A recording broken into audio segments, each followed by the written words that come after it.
Now, they may be known as the faceless killers of modern warfare, but it seems the US military wants them firmly in the spotlight. Defense Secretary Leon Panetta has announced the creation of the so-called Distinguished Warfare Medal, which will be handed out to joystick-wielding drone pilots who wage war from the battles far from the front line. Earlier in the programme here, RT's Irina Galushko explained to me exactly what it takes to get the brand new award. So you sit in a chair, you have a joystick, and you point, click, and then get an award. Essentially, that's all it takes to get a medal, which is supposed to rank higher than the bronze medal, which is, given out to people who actually perform combat duty.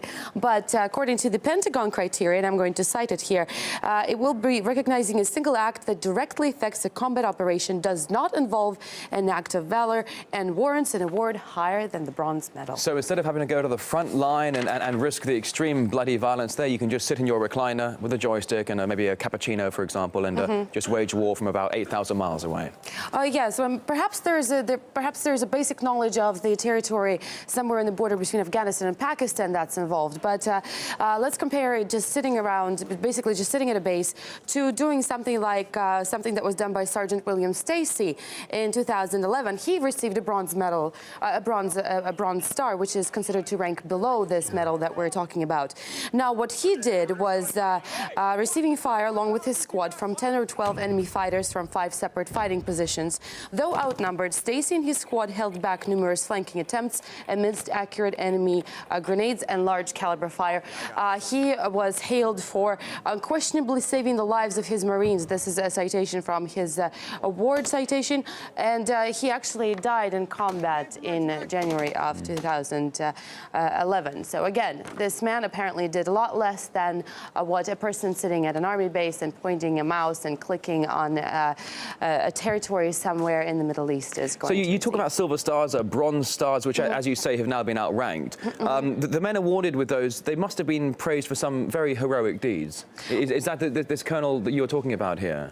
Yes. Well, the sergeant that is in question was actually doing something on the ground. Right. Now, we're talking about drone strikes. We're talking about a very questionable, by a lot of institutions, especially human rights organizations, practice of protecting the United States and the world from terrorism, as the Pentagon and the United States Irina, aren't drone strikes precision strikes where they target someone via satellite and via this brilliant camera on the drone?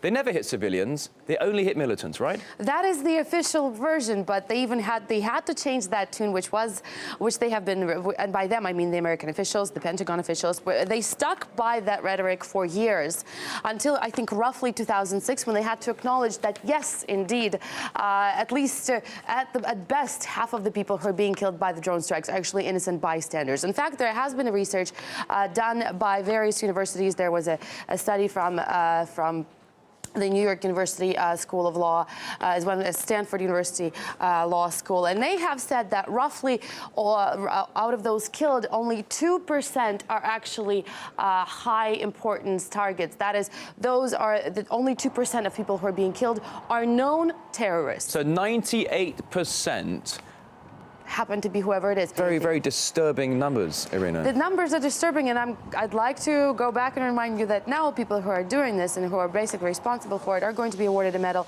that is going to rank higher than somebody who actually laid down his life in the line of duty.